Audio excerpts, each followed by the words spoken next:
I love, love, love fried okra. And I also love the way salt and pepper fried things are prepared the Asian way. So I decided to make a mashup of both. I started with about a pound or two of fresh okra that I cut into small discs, right? This is so you could do it with frozen, but I think fresh is just really nice. So cut them all up like this, nice and clean.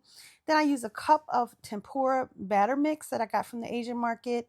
You could make your own. This is just flour and corn starch with some seasonings, but I just bought it because I didn't feel like it.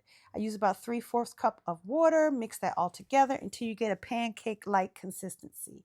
So you decide how much water to use, but I use about 3/4 cup pancake-like consistency.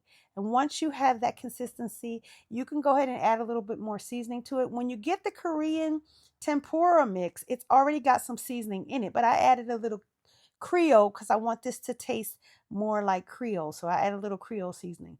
Then I made sure my okra was covered very well. And then I had a cup of cornmeal, so a little bit more tempura mix, some garlic powder, some onion powder. Mix that all together, shook it up very well so it's nice and even. And then I started throwing in my wet okra into that bag of cornmeal mix, right? Then shake it up again, make sure everything is nice and covered.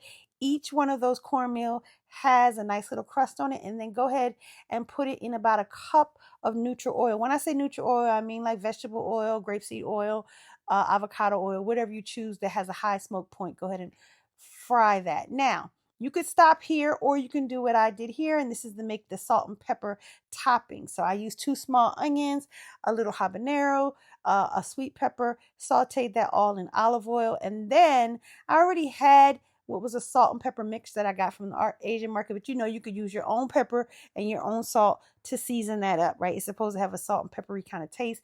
And then you go ahead and you lightly toss in your okra so that it gets all of that flavoring. And let me tell you, this does not disappoint. It was so yummy this way. If you're looking for more okra recipes or more fry recipes, check in my description box. Yum, yum, yum, yum, yum.